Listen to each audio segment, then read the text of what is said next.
Welcome to the show. Glad to have you with us here today. I'm Sean Stiers, Jesse Stiers, Vince Jadarian.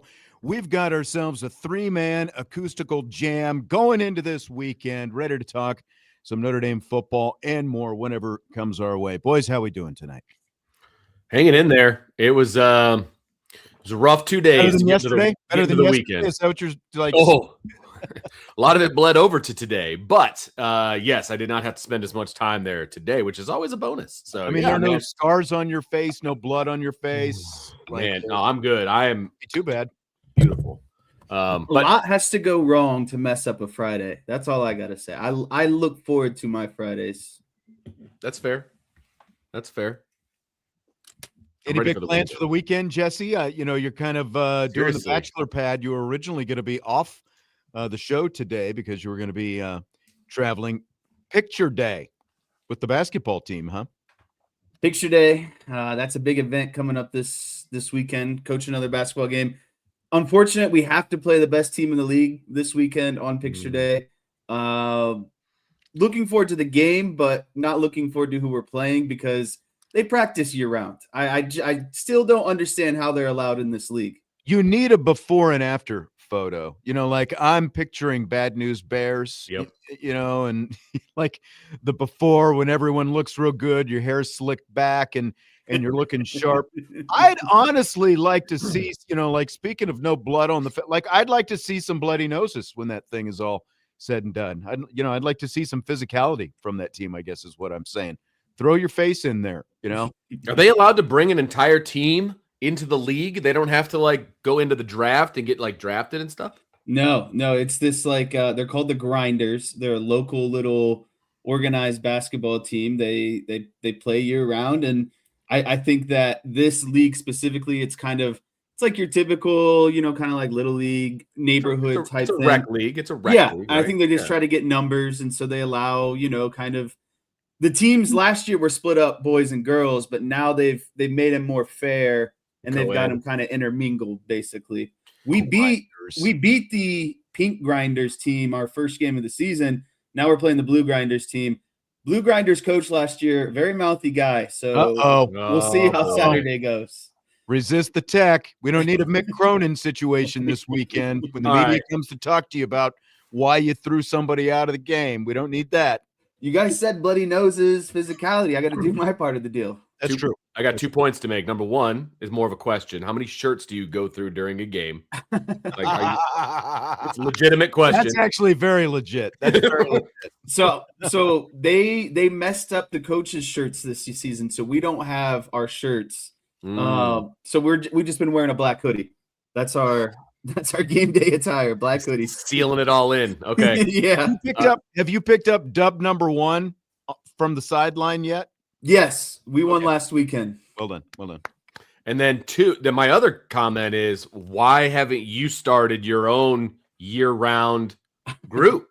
Dude, fight fire with fire. Let's go. I think I'd do that in the baseball. So I do the same recreation league for baseball, and I could monopolize that league very easily. Basketball, I do it more for the fun of the game, Baseball is where I'd get, if I had to, serious. All right, fair enough.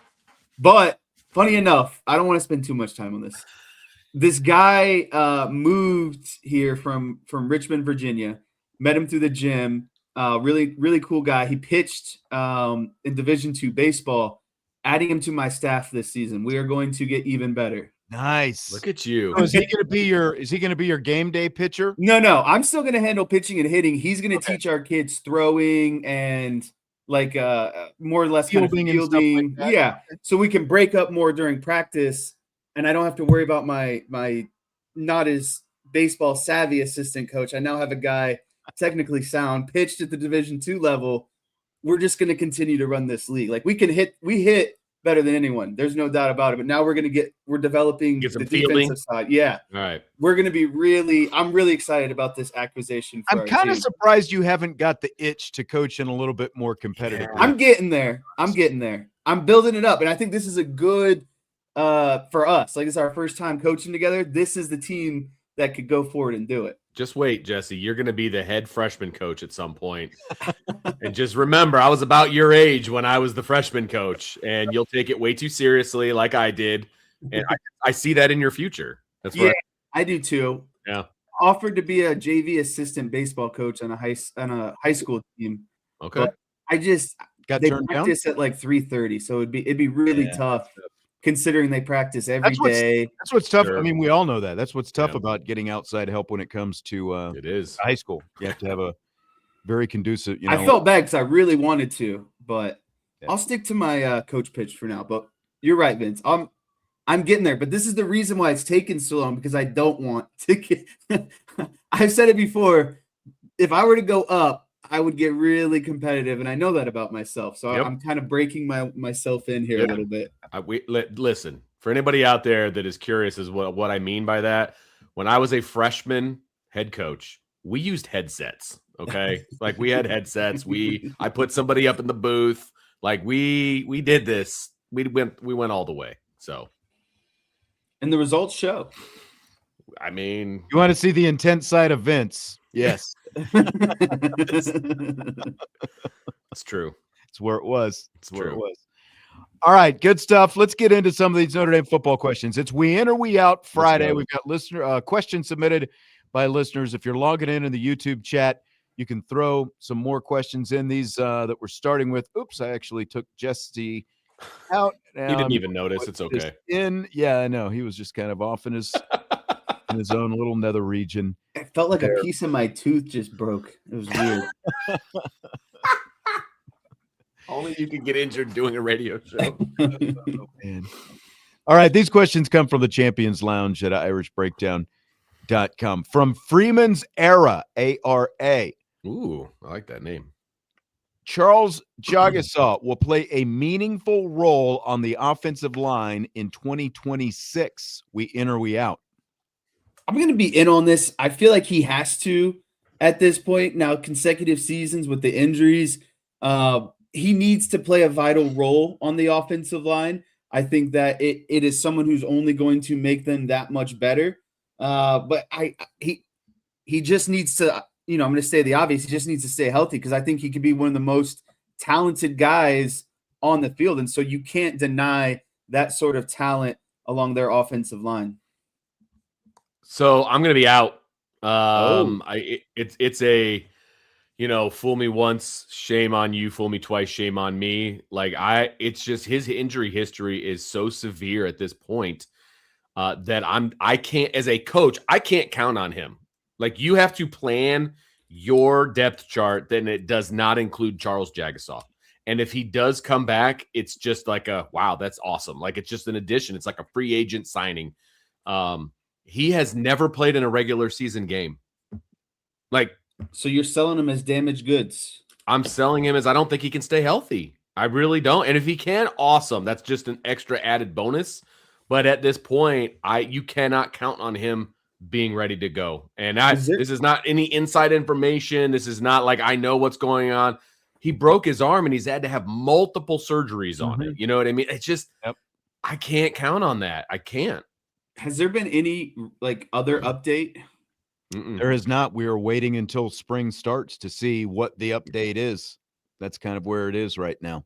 Is he out there? Is he dressed? Is he? I have no idea. He's in the witness protection program right now. I just can't count on it. I've got to agree with Zur Knight in the chat. Most important ability is availability, and this really needs a hold because of the injury. But I'm going to be the tiebreaker here, and I've got to lean more towards Vince on this. Yes, if he's healthy, he will be, but there's just too much if right now. We just don't know. And so I've got to lean toward the fact that, as Vince said, he hasn't played in a regular season game yet. He played in a bowl game. He played in the Sun Bowl a couple of years ago. He obviously, played in the playoffs last year in 2025, but he hasn't been able to be healthy enough to play in the regular season. We all know he's got All-American talent. The fact that he was able to jump in the middle of a semifinal game and perform very well, and then jump into the national championship game after not playing all year, and played exceptionally well there too. So if capital I, capital F, if he's healthy, he's an All-American candidate, and he can take this, whatever the offensive line is, he can take it up 2 more notches with his ability alone. If it's a good offensive line, he can take it to potentially great. If it's already a great offensive line, he can take it to elite. So, but that's if he's healthy, and we don't know right now. So we will roll out there day 1 of spring, and everyone's going to be looking to see what 56 is doing, and that'll be kind of our first indication, I think. It is crazy to me that he is going into his senior season and he was going to start as a freshman. Like he was going to start as a true freshman, and we're going into his senior season. He's never played in a regular season game. Like if you'd have told me that 3 years ago, I'd have told you were crazy. Like that, like maybe he's in the NFL draft right now because he put in 3 solid years. He was dominant. He's the next coming of Quentin Nelson, like all of those things. But he hasn't played in a regular season game yet. Like, mind-boggling. Yet, well, Ken in the chat says, I think Jags might be a bust.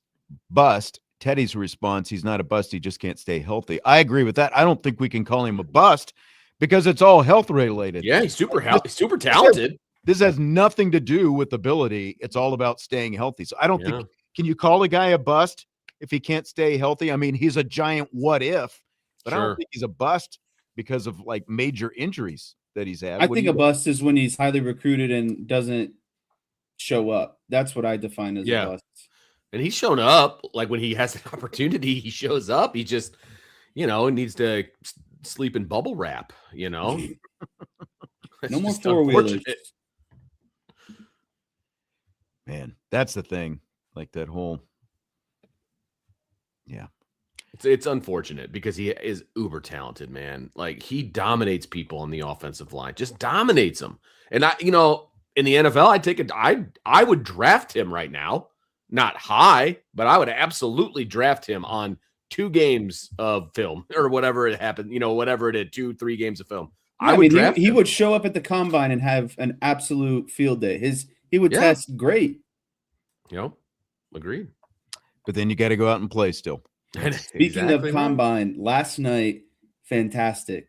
Naomi was gone, had the replay of the combine on one TV, had NBA basketball on the other TV. A replay of the combine? You're watching the replay of the combine? Yeah, I mean, when I sat down, it was like 8:00, and the new one was starting, or the rerun was starting at 8:01, and I was like, oh, perfect. I can just start here from the beginning. Did you ask Jesse about those combine packages for fans, if he would ever be interested in that? No, I never brought that up with him. Did you? I'm going to tell you this right now.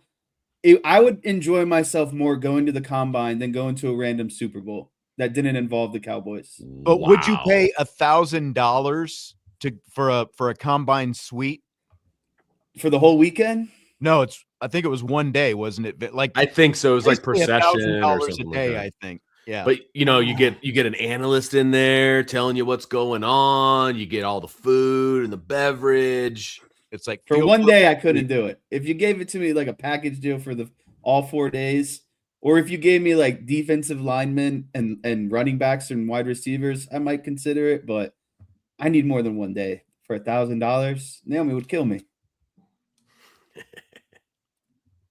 Yes, you would. We've hit the stage. We merged our teams. B Jammin 41. Notre Dame does not need everything to go its way to win it all this year, and that's what separates this team with past really good Notre Dame teams. In or out on that? I'm in on that. They don't need everything to go their way. I mean, they can make the playoff losing a game. At 11-1, they'll still get in, and I wouldn't call that. It says win it all, Vince. Win it all.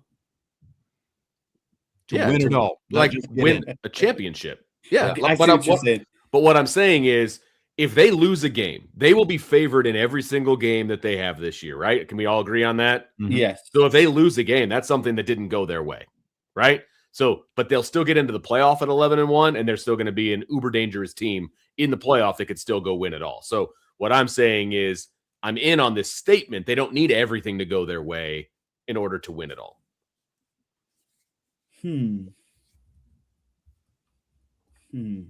I'm stuck up or not stuck up.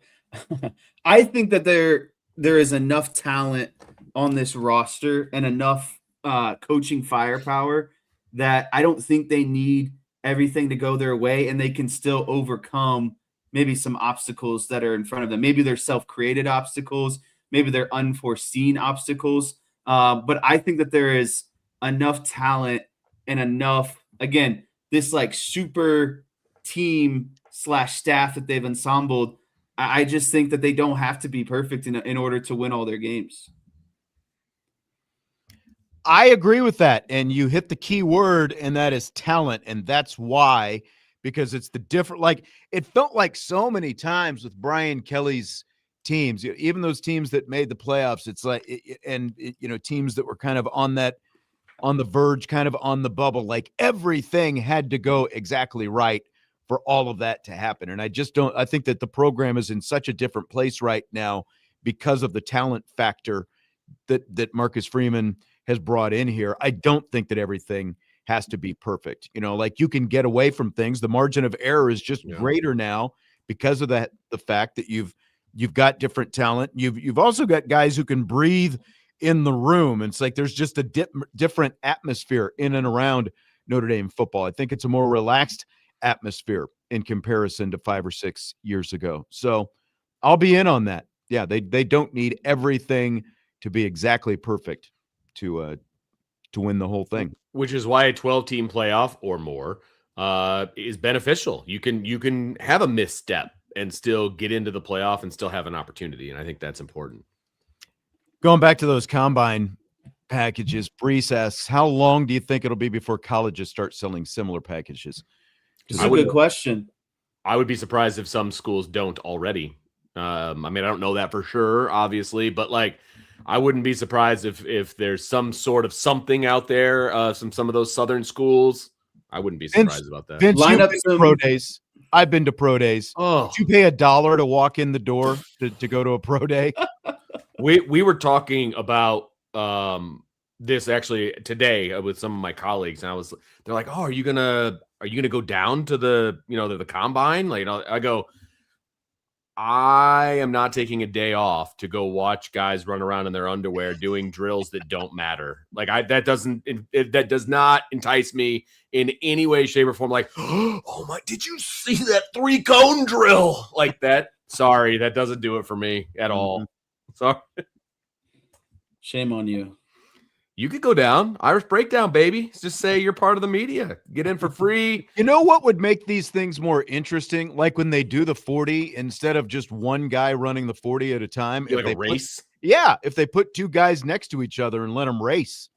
Like that would make things a little bit more interesting. And actually, coming from like a track background, like you run better when you're going against somebody. Exactly. Too. There's a little more juice. Like you've got someone right next to you and you're trying to beat them. I love that, actually. I love that idea. Let's go. And you get reaction time, all that stuff off the line. Let's go. Did you guys see Barstool Sports was doing their combine yesterday? Oh, good Lord. I've heard about like that there is a we need to televise the Irish Breakdown combine. You see a lot of injuries. Yeah. Like who's going to hold up? Like someone wants to come see our 12-inch verticals or if we did a combine, it would be so slanted toward Trevor and Jesse would be the problem because there's a pretty good age gap. Uh-huh. You know what I mean? Jesse, what was your best 225 bench? Like what's the most reps you ever got? 225, which is what they do at the combine. I think in high school, like going into, because some places made you do it, like when you went on some visits and stuff. That's I true, think I got up to like 18. Okay. I want to say that's a pretty good number. As a strapping 18-year-old before going into college. Right. That's pretty good. I think most guys get into like the mid-20s now, 30 maybe. Yeah. Like everybody? No, I'm talking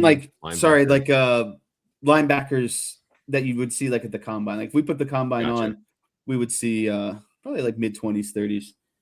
I'm sure. There's a bet. I still haven't done it and I need to. I think I could get pretty close to 20 right now. I think I could. Wow. Yeah. I might have to have video proof of that. I did 8 the other day, pretty good at the end of like a workout. At the end of the workout. Oh, at the end. Okay. All right. Fair enough.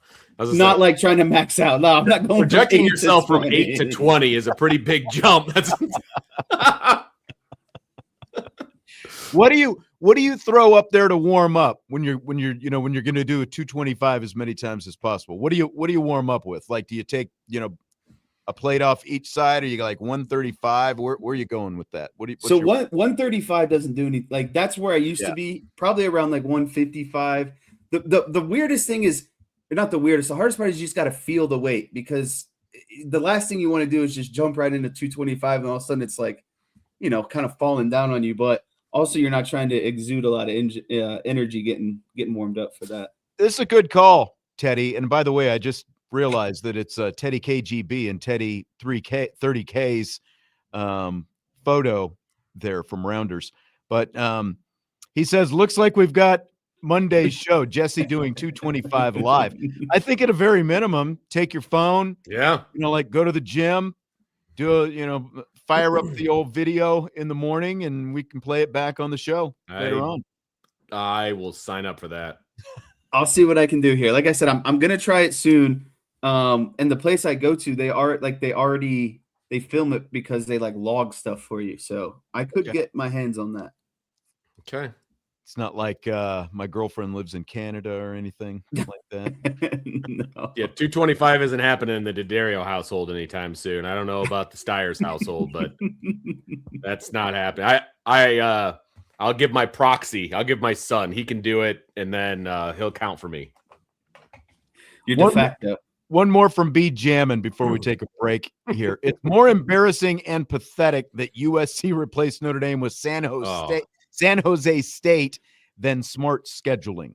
I feel like you don't even have to talk about this. Like, it's just, you look at it and you're like, this is the weakest thing I've ever seen. Like, what are we talking about here? And then for Lincoln Riley and the administration to still, double down on why they don't want to play this game. This is why you don't want to play it. So you can play a team like San Jose State, rack up an easy W, and not take a loss, midway 3/4 into the season. Look, it's one thing for USC to schedule San Jose State, which we all knew was going to happen. The embarrassing and pathetic part is watching people online and on social media defend it. Oh my gosh, that was comedy. That was comedy at its finest. I completely agree. I mean, you're not going to ask anyone on this side of the country if it's, how embarrassing and pathetic that it is. I mean, they're obviously going the Curt Cignetti route. Look, Indiana won a national championship, so don't take this as a knock at Indiana. We've all heaped enough praise on Cignetti and Indiana and everything else. This is not a knock, but look at their non-conference schedule. It's an embarrassment. The Big Ten, with the exception of Ohio State and Michigan, maybe a little bit, I'd probably put Oregon third. Nobody else in the Big Ten is playing anybody in the non-conference schedule. Indiana gets to keep its rival because it gets to beat the hell out of its rival every year, and they don't have to worry about the ramifications. That's why, Indiana doesn't have to worry about that. But like everybody else in the Big Ten, they just looked at what Indiana did, and they're like, that's the route we've got to go. That's why USC dropped Notre Dame, and that's why nobody else, and that's why the entire conference of the Big Ten, for the 1,000th time, they are the only one of the Power Four conferences that do not require their conference members to play a non-conference game against another Power Four opponents. The other 3 Power Four conferences do, but the Big Ten still doesn't. You're going to see, like USC. You're going to see this across the board. Yeah, you're going to see more of them continue to do it. It's sad but true. And until you force them, they're going to keep doing it. Yep. Which is, again, haven't said this in a couple of weeks now, which is why if Curt Cignetti is still the head coach at IU, they're going to get out of the Notre Dame IU contract. I do not see that one ever getting played. I won't be shocked. I won't be shocked if it happens. All right, with that, we will take our time out. We're off to a rousing start on the show today. Plenty more good Notre Dame football topics to come when we continue. We in or we out on Friday. We've also got a lot of good Notre Dame stuff coming up in the second hour in Rapid Fire. We've got some comments from Jeremiyah Love, Jadarian Price, and Lorenzo Styles, a former Notre Dame player from the Combine, talking about Notre Dame. That is all coming up in Rapid Fire still in the 6 o'clock hour before Notre Dame hockey later on tonight. Budweiser's Weekday Sports Beat with IrishBreakdown.com.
We continue Budweiser's Weekday Sports Beats with IrishBreakdown.com. I'm Sean Stiers.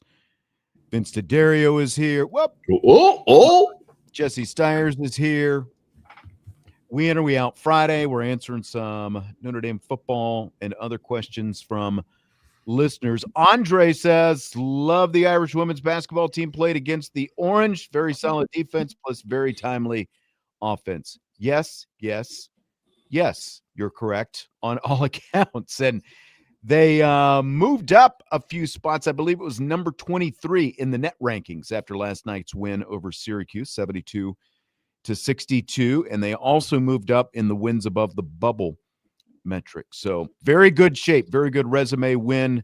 Yeah. Night. They're in excellent shape. Can they finish it off against Louisville Sunday on the road? That's going to be the question. There are 1, 2, 3, 4, 5 teams all tied at 11-6. Yes. And so like there's just a juggernaut right there in the middle.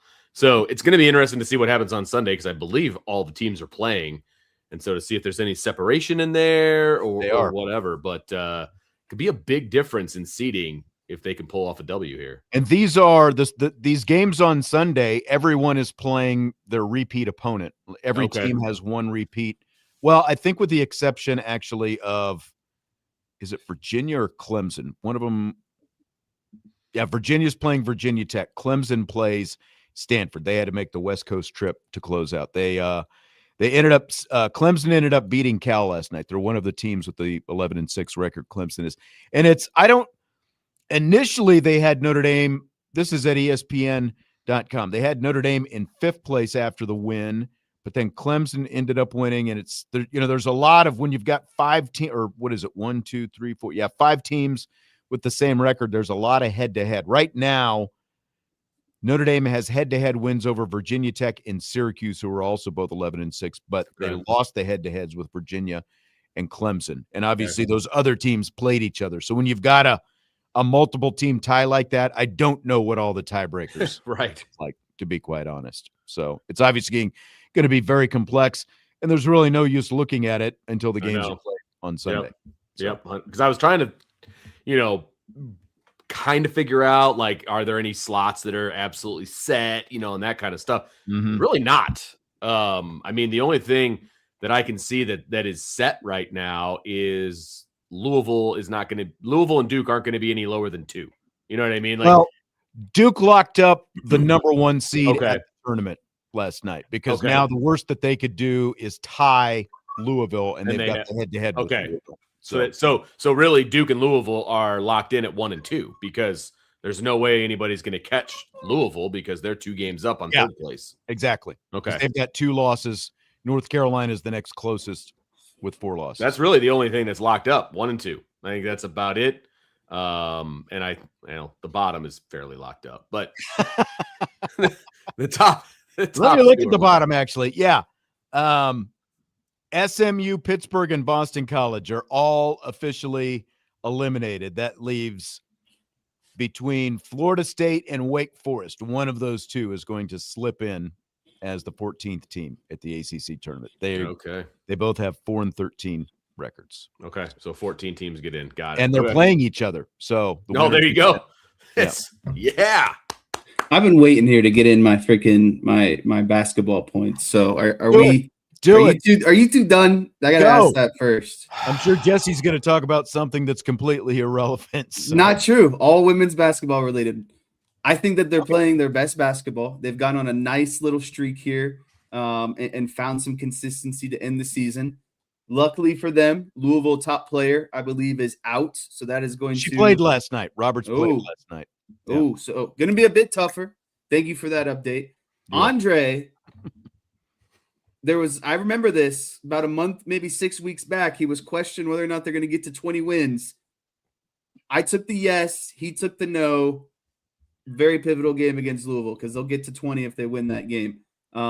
Jesse keeping the receipts. Yes, I had to make sure I got that in. What else was I? Oh, heard the whole family's going to Louisville this weekend. Little basketball trip. Yeah, we're all driving down tomorrow. Maybe I need to drive down to Louisville tomorrow. Why not? You got nothing else to do you? I got I got picture day, and then I got to help a buddy, move all of his heavy furniture. I always get asked to help move the heavy furniture for some reason. You go on the airwaves bragging about how many times you can put up 225. People are going to ask you to move heavy furniture. Like, that's how it goes. All right. The only thing is this guy has moved like 4 times in the last 2 years, and I'm like, come on, man. Like, can we? Yes. Need you to pick a place, but he's moving in with his girlfriend, so hopefully this is like, the final time. Big stage for them. Big stage for them. All right, let's jump into some more questions. We've got some more Notre Dame women's basketball we're going to talk about in rapid fire as well. So good luck with – I already told you, man, like the lesson I learned after my last move is don't go the U-Haul route. Like pay the money, pay the movers. Yeah. We did it for like $500 and like 4 or 5 guys. It's like bada bing, bada boom. And it's like they're in and out in less than an hour on both ends. And it's beautiful. You just point. Go here, go there. That there. Yeah. It was awesome. Every other move that I had made, and we had moved a lot, like in our, lives. We were always doing the U-Haul stuff, and it is not worth it, man. So that's my advice to anyone. I love that. I mean, because you end up paying with the U-Haul. I realize U-Haul's not 500, but they're not cheap. No, especially you're not going to throw out your back. You can still keep your back. What did you do the last time you moved, Vince? Did you do like did you do the U-Haul or what did I you had do? I was still coaching obviously at the time. This was about 12, 13 years ago. You went even worse. You went like free labor and you made a football team. I went football team. Guys, my house. Let's go. Man. Well, it was the Pinners. It was Frankie. And I bet you didn't even like buy him a pizza or no, anything. I fed him. I fed him. Peanut butter and jelly doesn't count. I'm sorry. Hey, I said I fed them, okay? Exactly. Exactly. Mayonnaise sandwich doesn't count. You're asking me to remember almost 15 years ago, Sean. I do not remember what I actually fed them, but I know that I fed them, and Wonder I had a future whatever you can find in the had a future NFL lineman helping, a future firefighter. We had all kinds of great help that day. It was awesome. All right. Brad from St. Louis. There will be Power 4 teams whose starting offensive line could not crack Notre Dame's 2 deep this year, assuming no major transfers or injuries. Bonus, those teams might even have a winning record. Are you in or out on that? I'm in on the idea. I mean, obviously, I can't give specifics, of that kind of thing. And so, obviously, we're going to be looking at towards the bottom of the Power 4 if we're talking the entire 2 deep, right? That they wouldn't even have one guy that could crack the 2 deep. Like, that's a little tough. But I would say that Notre Dame's offensive line is going to be very, very good. And there's going to be a lot of people that would love to have Notre Dame's O-line 2 starting for them. So I'll be in on the idea of this. This is a little too rich for my palate here. This is a little bit kind of what is the word? Braggadocious? I don't even know if braggadocious. Yes. It feels a little bit like, do I think Notre Dame's second unit could be a competitive unit at most Power 4 schools? Sure. Do I think it would be, this top tier, better than most Power 4s? No, but I think that they have a bunch of talent and depth along their offensive line. It's not what it says. It says there will be Power 4 teams whose starting O-line could not crack Notre Dame's 2 deep. Like technically, one satisfies this. Like if you have one really bad team, right? Yeah, correct. I mean, Notre Dame's offensive line, that room is stocked with talent. We know that. Right. Like even some of the worst teams, there's like one dude. One guy. Yeah, exactly. Like the left tackle might still end up playing on the offensive or in the NFL or, go transfer some, whatever. Like, yeah. So I think that's pretty tough. Like bottom of the bin, how far down are we going? Maybe, but I think I've got to be out in general on this. One team makes it true. Yeah. One team. Right. Power 4 teams. Well, yeah. Actually, 2 teams because he did say teams. So there's 2 teams. It's a tough question. It is a tough question. I agree with you. But I wouldn't even be able to tell you who the worst Power 4 team is, to be like, all right, well, let's look at their offensive line. I wouldn't even know. But to say that like a Power 4's line couldn't even crack the backups on Notre Dame, like that's where I'm just like, it just feels a little That's bit the braggadocious part that you were talking about. Yeah. There it is.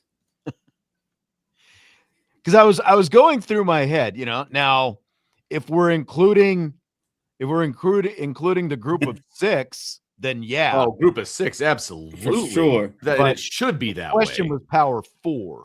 Right. So. Is there a Big 12 team that's terrible? Like Colorado's offensive line is terrible. Yeah, but again, there's got to be one dude that could make the 2D. Would at least because you're saying even the starters wouldn't even be a second. Right. Right. So I think that's pretty tough.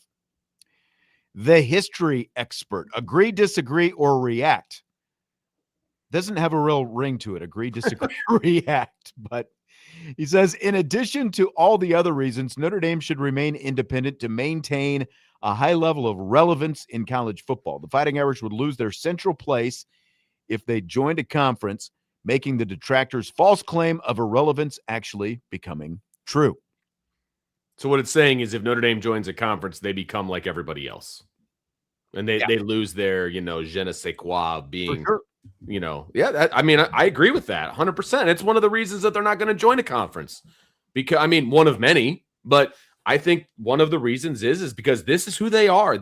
Their identity now is being independent. Like it's part ingrained in their DNA. 100%. And it's with the fans. It's with the alumni. It's with the players. Like this is who they are. And if you can't go back on it now, it goes away. Part of the relevance of Notre Dame is everyone else in America, the Stephen A. Smiths and the Cam Newtons saying Notre Dame is irrelevant. Like that's part of Notre Dame's relevance. That's correct. But when they say that stuff, it proves the point. 100%. 100%.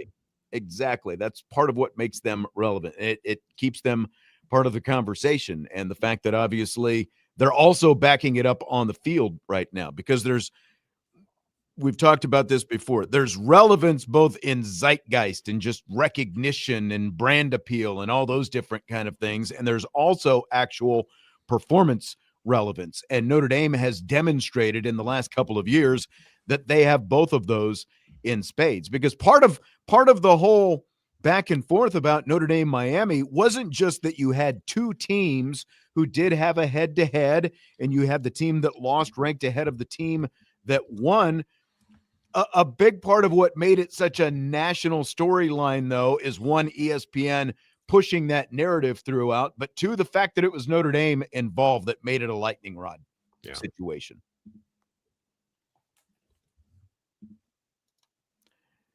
Radar.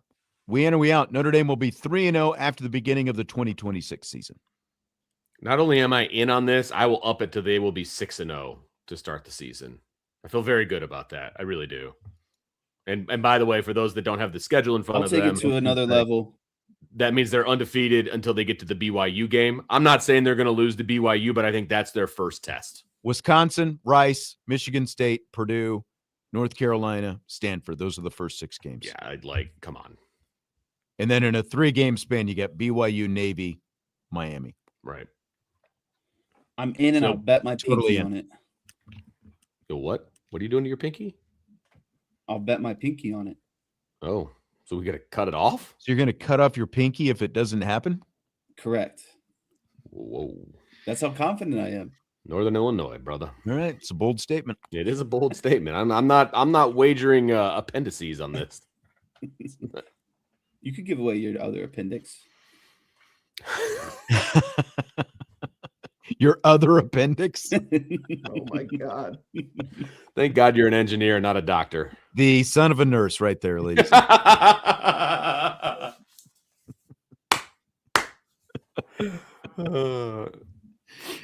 Domer Grizz, Micah Shrewsbury and the team should have been better able to overcome the loss of Marcus Burton this year, especially after having to do so last year too. It's year 3. They're playing without Burton should no longer be the excuse. Are we in or we out on that? This is the big out for me. I don't see it as an excuse. It's a fact. I mean, your best player hasn't been on the court the last 2 seasons. This program isn't built like Kansas, North Carolina, Duke, Baylor. Meaning they don't have the depth. Yeah, Houston. Like when the top player goes out at Notre Dame, it's a big deal. Like you're gonna feel the impact of not having your best player. Now, do I think that sometimes they, potentially lean on it too much? Sure, but the fact is the fact. Their best player hasn't played the last 2 seasons, and that's tough on a program like Notre Dame, especially considering where their roster was 3 years ago and where they're trying to continue to rebuild it to. This is a tough one because saying that not having Marcus Burton is a quote unquote excuse. It's not an excuse. It is a fact. And I agree with you on the depth chart. And I don't want to give Micah Shrewsbury a pass though, by saying it's okay to lose all the games because you don't have. Yeah. And I think that's the hard part of this is they should have still been better. There's a fine line understand the struggles of not having your best player. Because there's been some games that they were in at the end that they should have won or they should have been more competitive in, regardless of the fact that Marcus Burton wasn't there. And Agreed. So I'm not saying they would have been a bubble team without him. I don't think they will, and they're not. But there's a couple of games in there that I think they probably should have won. And so it's not an excuse. It is a fact. And Notre Dame does not have the depth, and that is part of it. Well, look at the beginning of the season. Everyone wants to dump on this biggest loss in men's basketball history at home. The top 2 players were gone. When those guys were healthy and on the court at the beginning of the season playing a really good Houston team, Notre Dame held their own and kind of almost came back and won that game at some point. So I know that they would have been much more competitive had Burton been on the floor, because not only is he a guy who can create his own shot, but he draws attention so everyone else's shots become easier too. Like that's the importance of a star basketball player. Sean, I get what you're saying. He's struggling too. But is Marcus Burton that elite that he should make that much difference? So the question is, Micah Shrewsbury and the team should have been better able to overcome the lot. Like, shouldn't you be able to beat SMU without Marcus Burton? Shouldn't you be able to beat Pitt without Marcus Burton? Now, granted, they were also without Harrelson in that game. Shouldn't you be able to beat Florida State without Marcus Burton? Like, these are all very winnable games. And yes, he's a good player, but would he really have pushed them that far over the top? That's what I'm struggling with, especially at this point in the season. I realize, and it's a very valid point, like what Jesse is saying, you're not built like Kansas and Duke, where you have that kind of depth, where you've got those players all over the court. But I am leaning a little bit more in than out on this. Like, I can see both sides of it, but I'm just tired of hearing, well, they don't have Marcus Burton. We just haven't seen enough other identity out of this team. Like, there should be something by now in your program that can help carry you in some of those moments. So that's where I think I'm more in than out on it. Okay. Like, Marcus Burton is good. He's all conference good, but he's not all American good. Wasn't he, before he went out last year, wasn't he the top point scorer in the ACC? Last year or this year?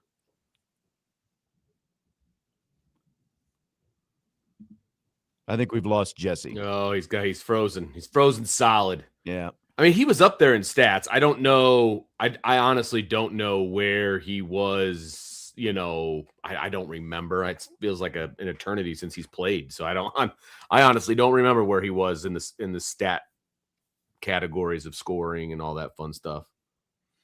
I don't either. Chris says this was discussed a little on Brian Driscoll's show today. We in and we out on the end zones being colored blue and gold or gold and blue.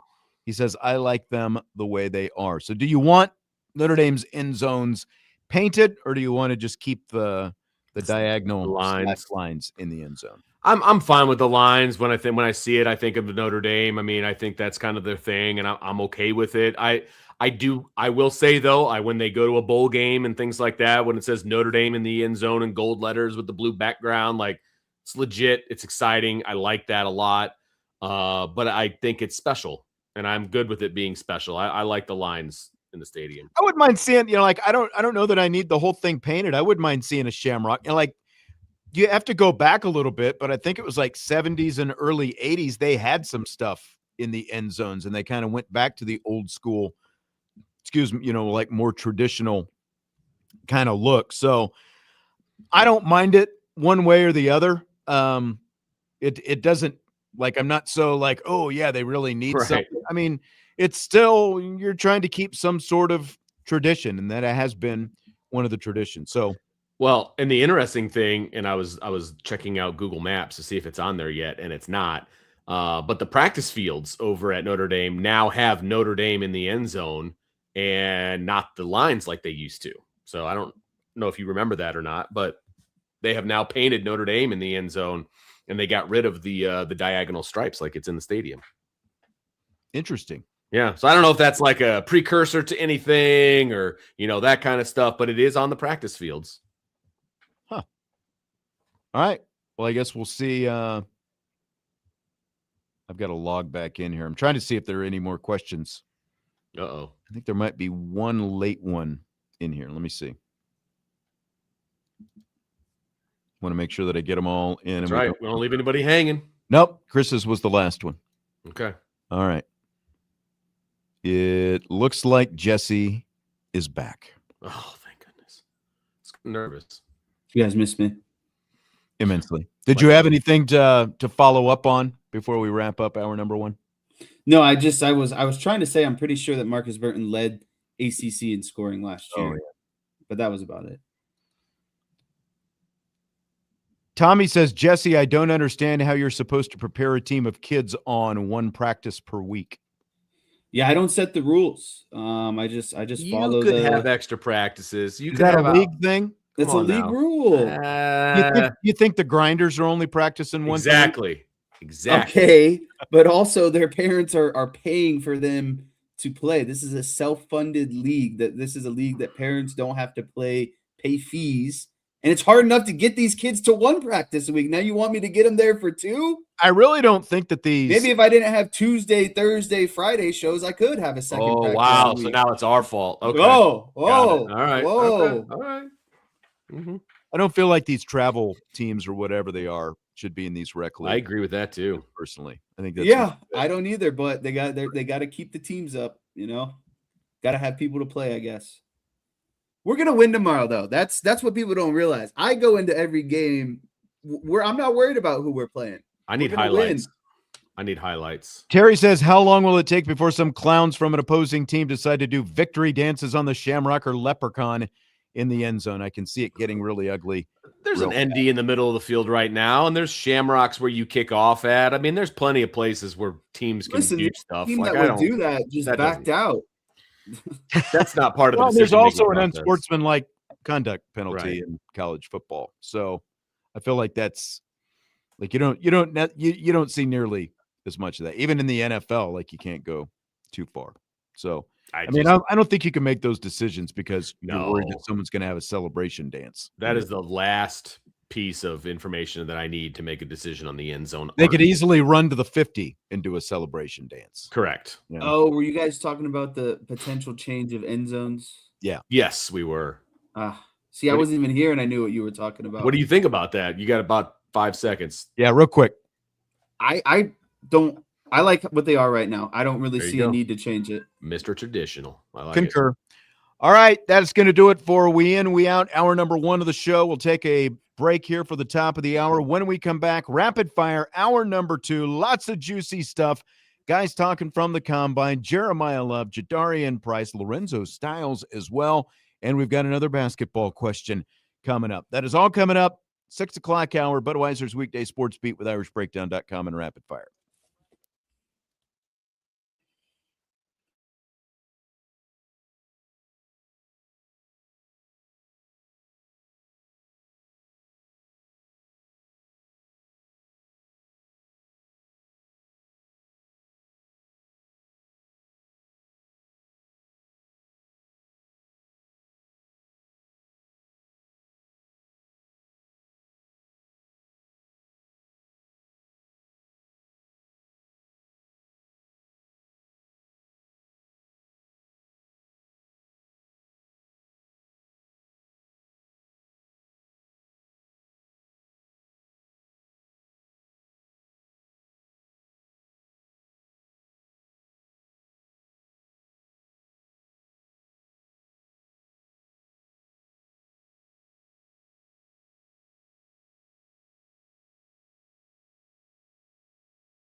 That's right. It's hour number 2 of the show. It is rapid fire time. Budweiser's Weekday Sports Beat with IrishBreakdown.com. We have plenty of topics to get you through until Notre Dame hockey starts roughly 40-ish minutes from now. Good to see your smiling faces once again. It's getting darker in Cleveland, I see, as Jesse. That backdrop has gotten darker progressively as this show has gone on.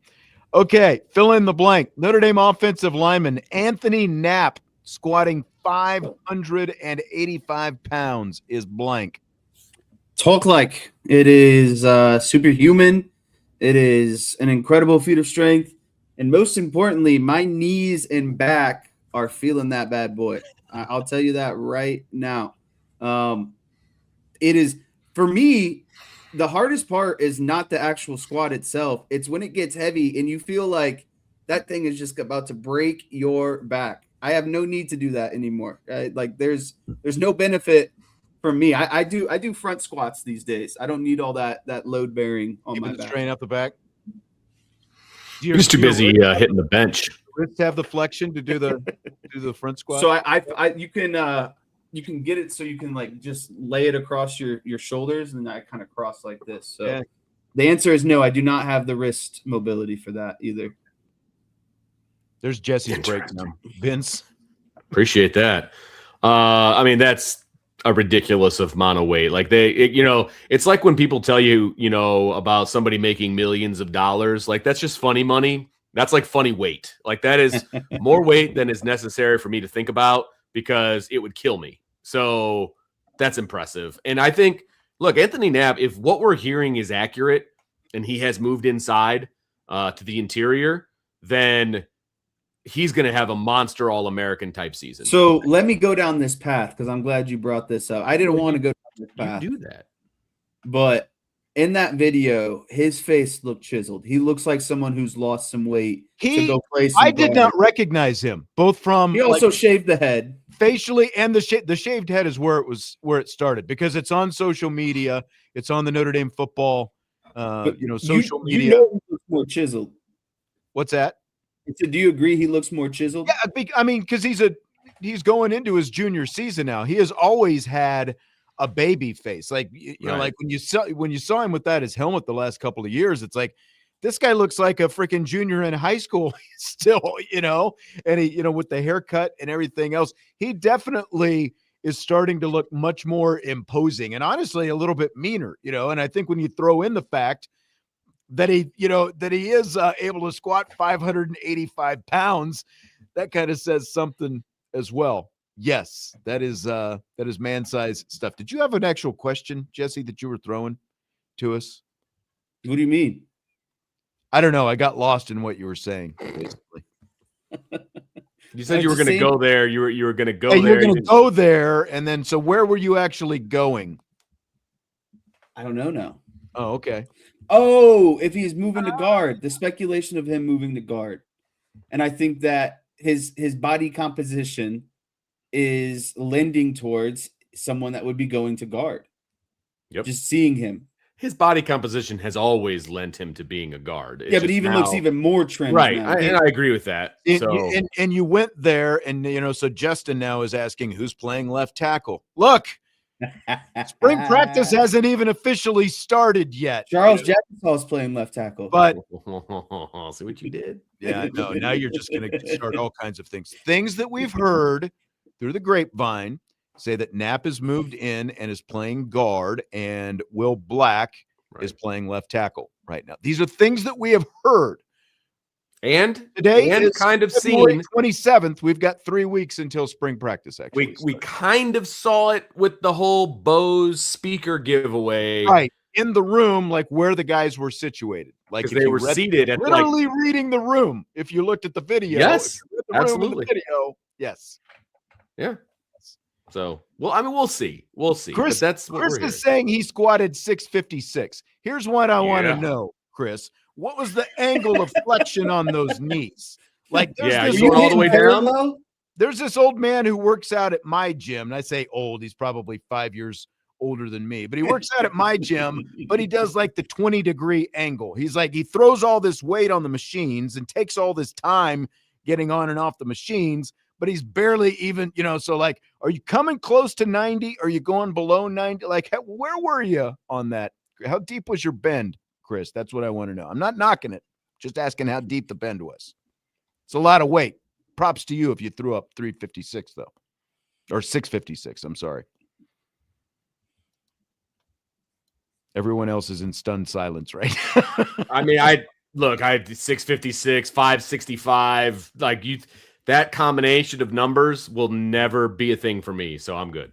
I'm curious what Vince could get up to now that he's bringing it up. Like now at 45? Yes. Great question. Now. And if you could be able to walk the next day. That is even better question. That's an even better question. I think you'd be stuck. You'd be like the guy that's got a rod stuck up on walking around Penn High School all day. It would be rough. I deadlifted. You'd be the guy like sitting down like. I deadlifted a bunch of weight, and I can't even remember what the number was, but it was a good chunk of number about a year ago, and I actually felt pretty good afterwards. But you didn't throw your back out. That means you were using your legs like you're supposed to. So correct. I felt good after that, and I will ride that wave for a long time before I ever try it again. So that's all you needed. Yes, there's video evidence of it somewhere, but yeah. I'd like to see that video. I'll see what I can find for you. Maybe next week when Jesse brings in his bench press video, you can bring your deadlift video. Now we're talking.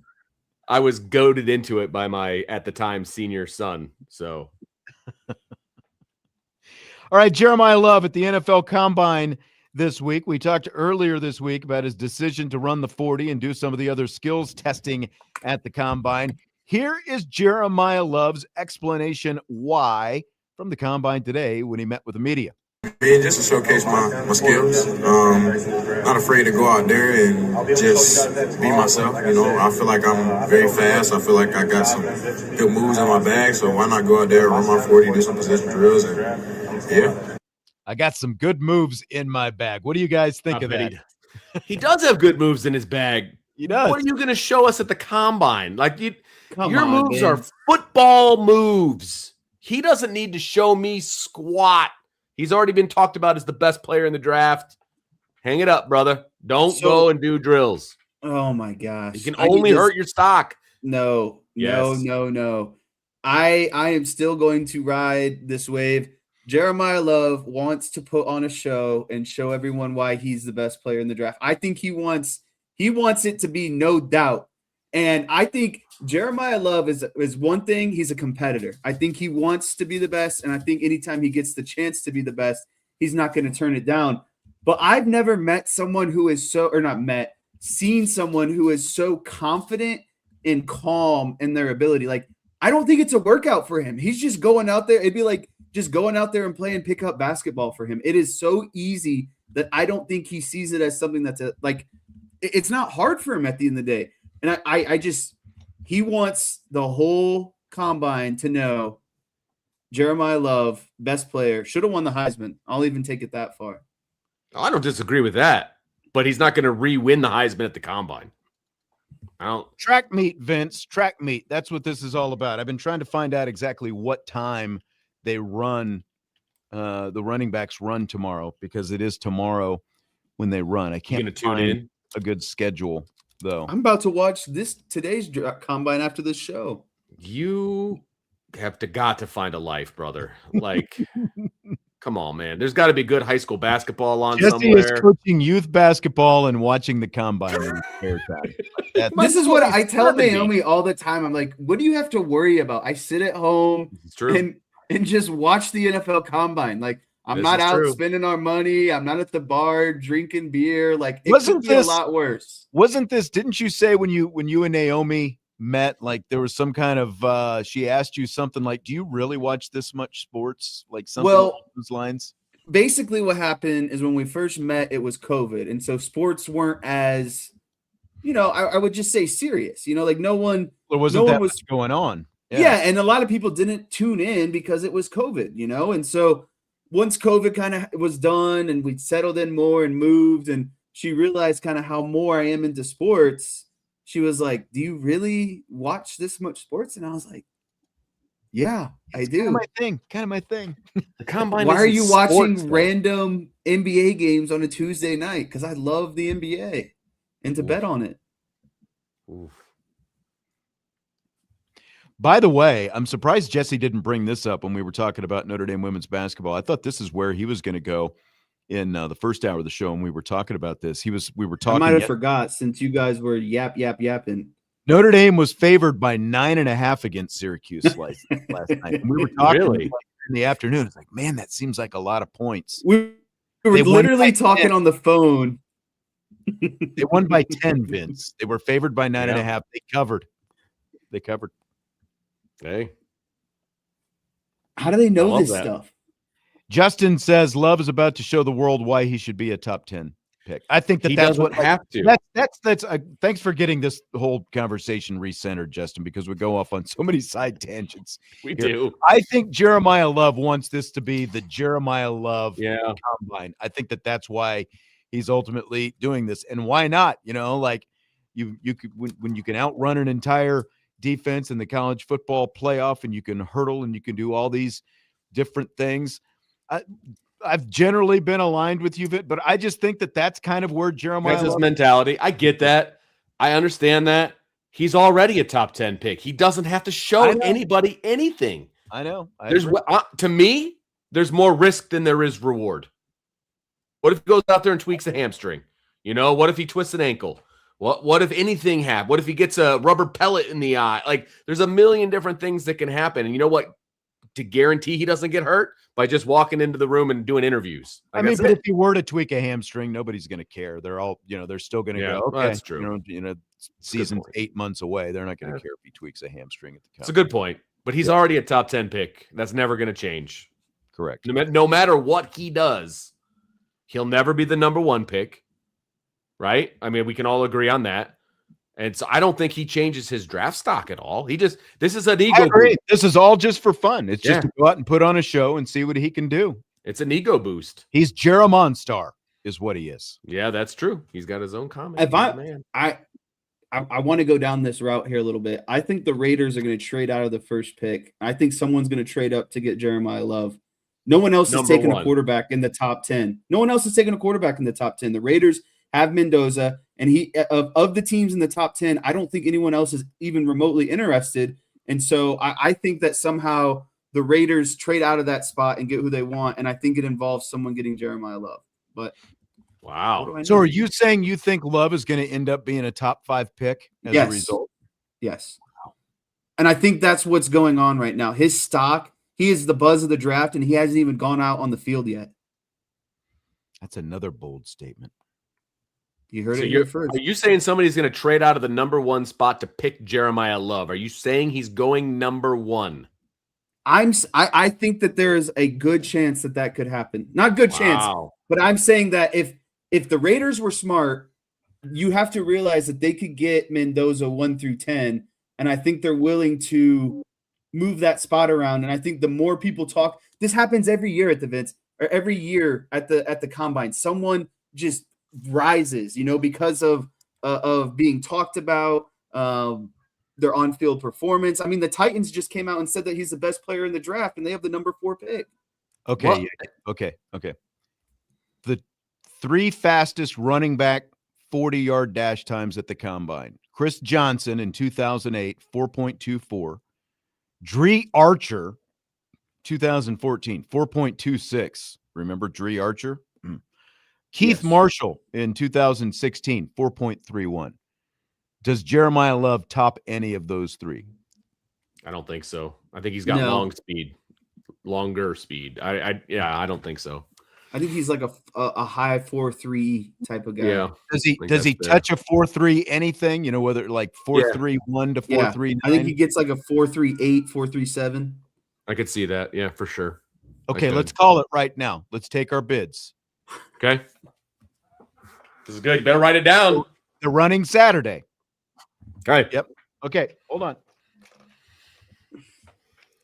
Vince, Jesse, me. Vince, What's Jeremiyah Love running? 4.37. Okay. Jesse? I'm going to go 4.35. 4.35. I'm going to go 4.39. Nice. Good. I'm glad I didn't pick the slowest time. Thank Okay. you for that. Okay. Actually, you know what? I'm going to go 4.38. I'm going to bump it up just a little bit. You're boxing me in. All right. There's our bids. Justin says he could see a high 4.3. We shall see. There you go. See. All right. Notre Dame's other running back, Jadarian Price, had an interesting comment at the combine today. Have a listen to this. The only difficult thing was, having to tell my mom that a school's offered me this amount of money and telling her that I wasn't going to do that. That was hard. It's money can be, big thing, but it's not all. It's not everything. Money isn't everything. So that was what I truly believed in, and the brotherhood and the people I met at Notre Dame made me a better player, and I wanted to continue that, especially what we had done in the 24 season. We had aspirations to go back to the national championship. Okay. A school offered him a lot of money, and he had to tell his mom that he turned it down. I assume not Notre Dame. Is that what you took out of that? Man, that's tough. I'm sure Notre Dame would have been more than happy to keep him at Notre Dame, and I'm sure the package would have been, great. So, but I also understand that there were probably other schools that were topping what Notre Dame could have given him. That's what I took out of that. So I need clarification. Was this to come back for another season, or was this to not before this last season to go be a running back one somewhere else? This was to come back to school in 2026. Oh, then he turned down money to go to the draft because a school was offering a lot of money to return. Yeah, I mean, it's the ultimate bet on yourself situation. And someone who has kind of the past that Jadarian Price has, there's just you can't roll the dice another year, in my opinion. And I don't think your stock is going to get any better than what it was this season. So, I mean, I still think he's going to go in the first round. I think he's going to go towards the tail end of the first round. And I don't know if there's anything that he could do at another season in college that would help him go up and maybe 5 spots, but he would not get to the Jeremiyah Love level if he came back for another season, in my opinion. Yeah, I just think it's, different people are saying different things. Someone thinks it was USC. Someone thinks it was Georgia. Either way, I could see a lot of cash being thrown around. I'm sure Notre Dame wanted him to come back, but again, risk reward, like staying in school for that year, he's going to make a lot of money still. Does anyone think that he's going to go past the second round? Like, are we all pretty confident Jadarian Price is second round pick at worst? I feel like I'm going to be watching the end of the first round for Price. I do. I think he's got a chance to slip, like we were talking about. Okay.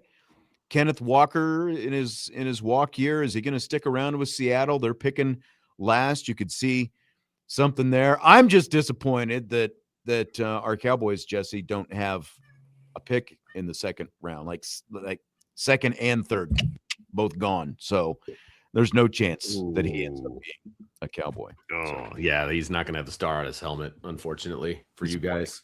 Yep.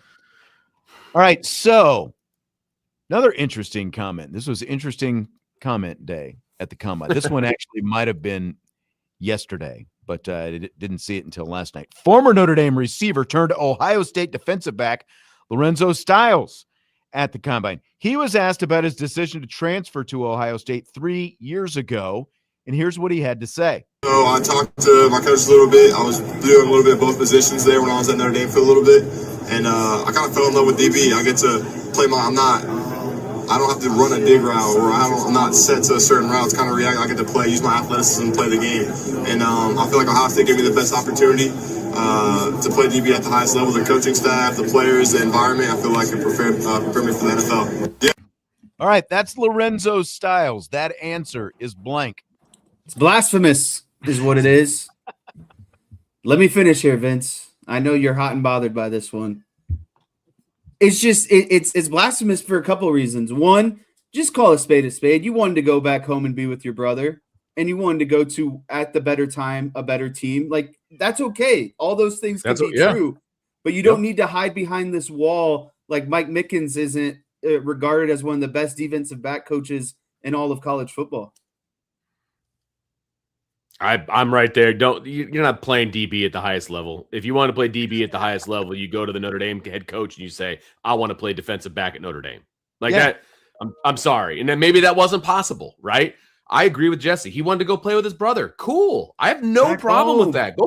Go play with your brother. That's awesome. But like the way he said, well, you don't have to run a dig route and you don't have basically what that translates to me. And I'm not trying to throw this kid under the bus, but it translates to me as I'm not disciplined. And so I like to just do kind of whatever I want to do and be athletic. See, I kind of took it as Notre Dame was forcing him to play wide receiver. And I don't think he thought his skill set matched playing wide receiver. But here's the thing about that. For those maybe who forgot the situation when Lorenzo Styles left, it was after the spring. In the spring, they moved him to cornerback. They had moved him to the defensive side of the ball, and he didn't seem all that thrilled about it when they moved him to the secondary from wide receiver. He was doing a little bit of both. And it was before the blue gold game. And we thought that we were going to get to see Lorenzo Styles do a little bit of both in the blue gold game and see what he looked like. And then guess what? He entered the transfer portal and didn't even play in the blue gold game. He pulled up stakes before the blue gold game even came around. So like, completely agree with what Jesse is saying. Like, just say you wanted to go to Ohio State and play with your brother, because that's what it was. Notre Dame was trying to get him to play defensive back, so it wasn't because he wanted to play defensive back. They moved him to the defensive side of the ball, at least splitting time. And again, he didn't seem thrilled about it, and that's when he pulled up and left. Like, you're going to leave Mike Mickens and the guy who has, developed all the look at Xavier Watts as an example. Obviously, look at Benjamin Morrison, all these other guys, Leonard Moore jumping in as a freshman. Like, you had the guy who was going to give you the best chance to develop.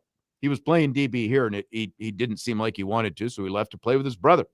Right. And look, he saw like as Teddy said, he saw the writing on the wall. He wasn't going to start at Notre Dame on the defensive side of the ball. It is what it is, man. Just say it. Like, it's okay. Just say it, man.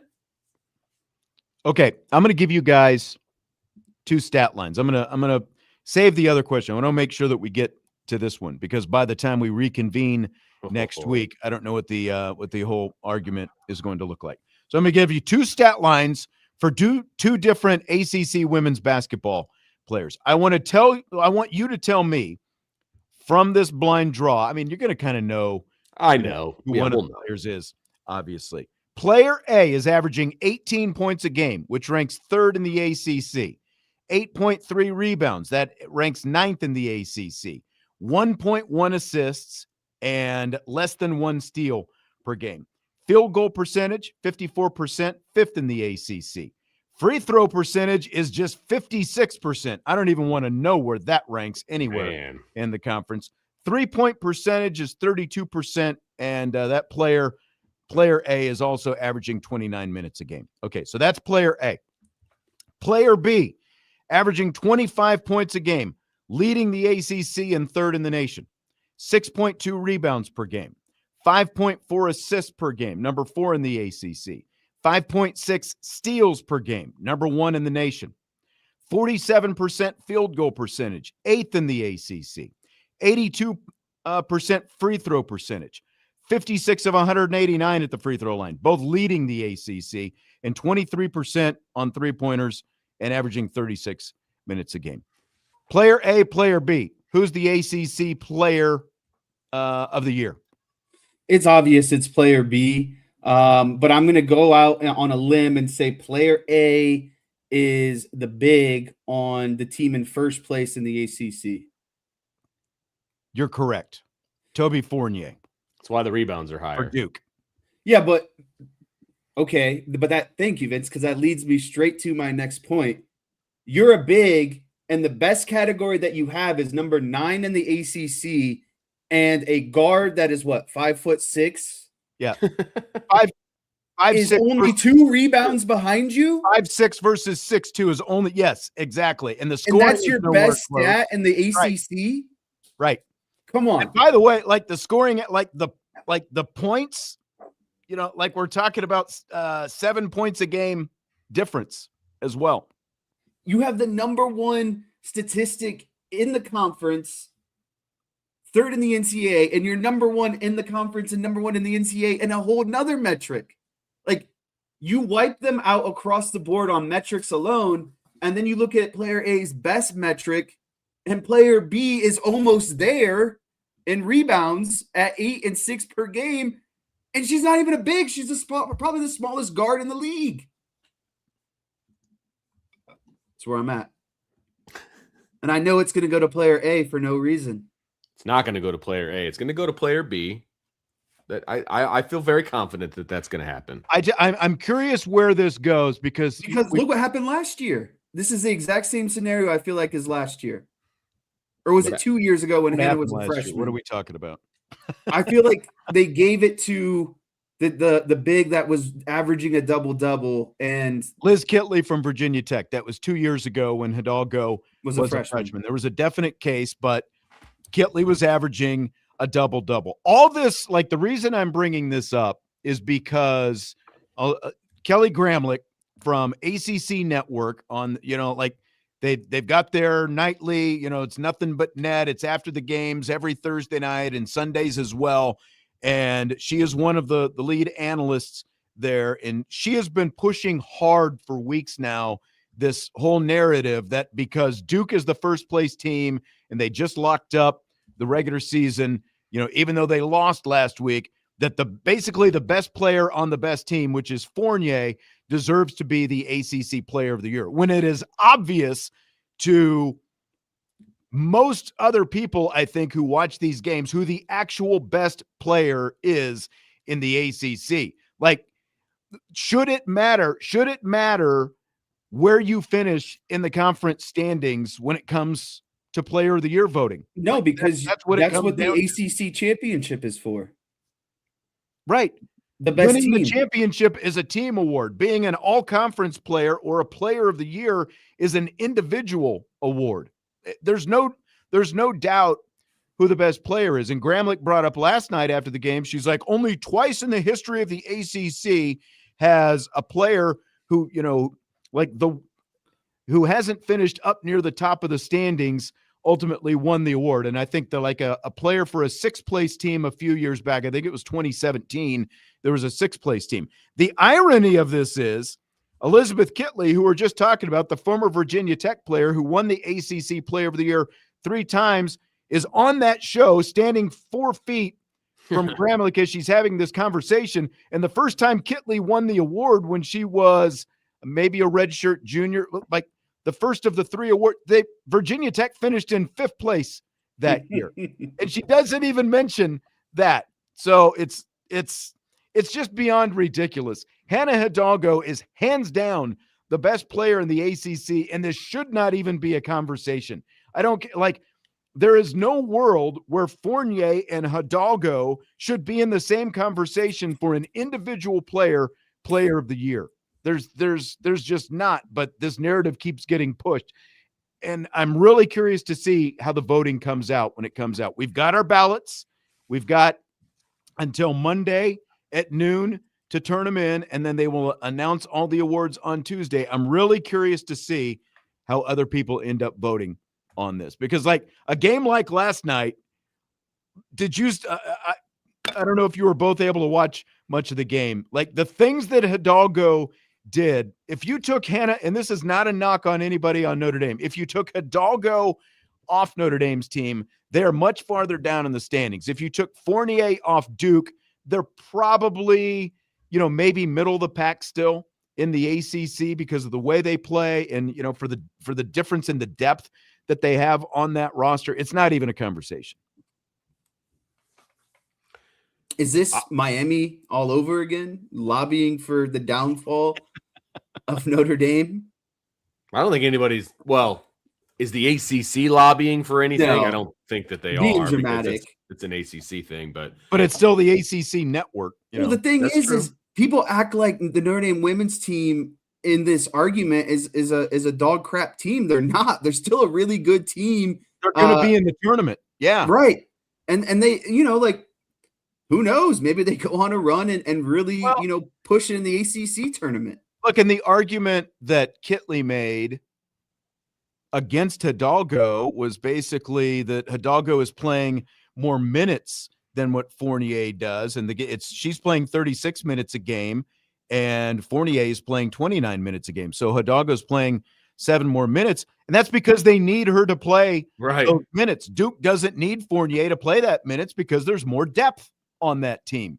Like, she is not willing Duke to the top. They were a very good, deeper team at the top of the conference. That's why they won the regular season. Notre Dame obviously is not as deep. Like KK Bransford was out for a month and a half, 2 months before she came back, and there was minimal depth on that team. That's why Hidalgo has to play all these minutes. And like the fact that she's still standing when she, I know a lot of people talks about the hits that she takes and knocked to the floor and all those different things. And it's just the fact that this is even a conversation is just ludicrous to me. Yeah. Agreed. It shouldn't be. This feels like a we need people to watch, and we need clickbait material, and we need a conversation when there really isn't one. That's what it feels like to me. It shouldn't. A dominant player is dominant regardless of what team you play on and what position you play for. If you're elite, you are always going to dominate and take over a game. If you're a center, if you're a guard, like it is what it is. Your team has to rely on you because you're the best player on the court. I think we said it either last week or earlier this week. If you replaced Player of the Year with MVP, then I think there's a little bit different conversation to be had because of the V obviously is valuable, most valuable, like that kind of thing. I think that changes the conversation a little bit, but this award is supposed to go to the best player / most outstanding player. And there's really no argument against Hidalgo to be had. I'm sorry. There's just because, to the point that Jesse made, this is still an NCAA tournament team. So it's not like this is the last place team in the conference and a player happens to be having a really good year. She is literally at times willing the team forward. And, again, like if you watched a game like last night, there were 14 lead changes and 3 ties in that game. And Notre Dame ended up winning. And guess what? Hidalgo had another outstanding game in the process of that win. Like they've been, in many people's eyes, closer to the bubble than maybe what they are, but they've stayed away from the bubble because of that. Here's one more basketball question. Number 1 Michigan played number 3 Duke in a marquee men's non-conference game last weekend. Like, not too many teams step outside conference play late in February. Do you buy or sell college basketball needing more big non-conference matchups like that late in the season? This is a big buy for me. I think that we get so stuck in conference play sometimes, and you can overreact either way. You can say a conference is really good or really bad, but how do you know? Because it's the same teams playing each other. When you play these big marquee matchups at the beginning of the season, these teams haven't gone through. They haven't obviously developed as a team. Like, teams are going to be much better at the end of the season. And so pre-tournament, when you're trying to decide, how conferences and teams stack up against each other seeding wise, I think it's good to help you kind of compare apples to oranges a little bit to see some of these top ranked teams play each other at the end of the season. I think it really shows, are you just dominant because your conference is maybe not that great? Or are you actually dominant and you can beat some of these better teams outside of your conference right before the tournament? So I like it as a buy. I agree with Jesse. I think the more non-conference big games we get, the better off we are. Period. See, I disagree. Was it not good enough that we just had Duke, North Carolina a couple of weeks ago, or that we had Kansas versus number 1 Arizona at Allen Fieldhouse a week and a half ago? Like, I want more. But I'm doing it more so in 3 weeks when the tournament starts. I think that, I could see maybe right after the Super Bowl, maybe you have kind of your ACC, SEC challenge. I think, or like Big 12, whatever you want. I don't think that you need them at this point. Teams are so focused on their conferences. And, let's be honest, they really got lucky that Michigan was number 1 and Duke was number 3 in this. And, with Duke winning, obviously they went to number 1 afterwards. Like, I don't really think that you need these kind of non-conference games at this point in the season, because you're going to get the tournament here in a couple weeks. So the argument I was trying to make is, I don't think you need them, and I don't think you need them from an entertainment aspect. I want them so I can better evaluate what teams are going into the tournament. So you don't need them, but they're fun to have, is what you're saying. Yeah, and I think it helps you evaluate teams better before they go into the NCAA tournament. All right. Good enough. We'll wrap it up with that. Great stuff in the we in, we out earlier. Vince, thanks as always. Jesse, thanks as always. Enjoy your bachelor weekend. We've got Notre Dame hockey coming up next. We will talk to you on Monday. Have a great weekend. Budweiser's Weekday Sportsbeat with IrishBreakdown.com.